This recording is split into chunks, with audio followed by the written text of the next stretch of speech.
Dan Burns, I'm a fellow here at the Institute for Human Ecology. A question about the stuff that you almost all agreed on, about the collegiality, the overemphasis on collegiality in the bishops that you criticized in the first paper. I objected to the way that you characterized it as aristocratic. I would prefer courtiers. I think I wouldn't want bishops to be aristocrats either, but in many ways, aristocrats would be a step up. Aristocrats are at least responsible to a local populace that they have some connection to, whereas courtiers are simply dependent on an absolute monarch.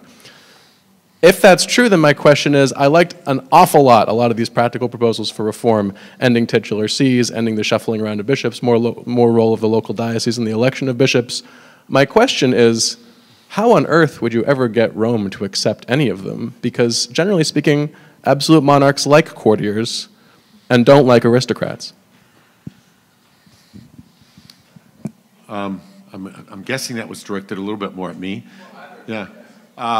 If I could quibble just a little bit, my complaint was not with the notion of collegiality, but with the fact that at the Second Vatican Council, I believe there's a tension between two different forms of collegiality, and that was part of what I was trying to highlight there. And so there's a universalist model that I think is actually more problematic, that which is found in Lumen Gentium 21, than what we would find in 22 and 23. But that gets to be technical.